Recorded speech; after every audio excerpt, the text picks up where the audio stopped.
Hello guys! Welcome po dito sa isang makasaysayang lugar dito sa Vietnam, ang War Remnants Museum. Habang naglalakad tayo dito, mararamdaman mo ang bigat ng kasaysayan na iniwan ng Vietnam War.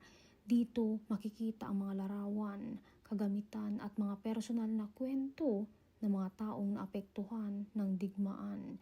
Hindi lang ito basta museum. Ito ay paalala kung gaano kalupit ang giyera at kung gaano kahalaga ang kapayapaan.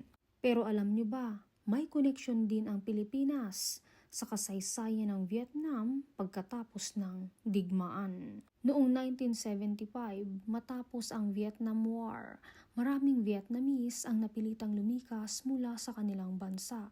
Sila ang tinatawag na Vietnamese refugees o boat people dahil karamihan sa kanila ay tumakas sakay ng maliliit na bangka umaasang makakahanap ng ligtas na lugar. Isa sa mga bansang nagbukas ng kanilang pintuan ay ang Pilipinas. Dito sila pansamantalang tinanggap, inalagaan at binigyan ng ligtas na pansamantalang tirahan habang hinihintay ang kanilang paglipat sa ibang bansa.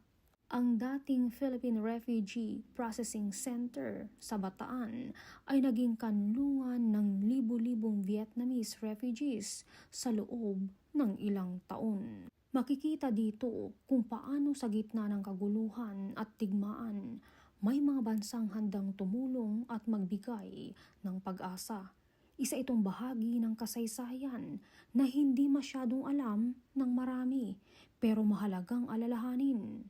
Habang nandito tayo ngayon sa War Remnants Museum, mas lalo nating naiintindihan na ang kasaysayan ng Vietnam ay hindi lang tungkol sa digmaan, kundi pati na rin sa pagbangon, pakikipagkapwa at pagkakaisa ng mga bansa. At sana habang inaalala natin ang mga kwentong ito, mas piliin natin lagi ang kapayapaan kaysa anumang digmaan.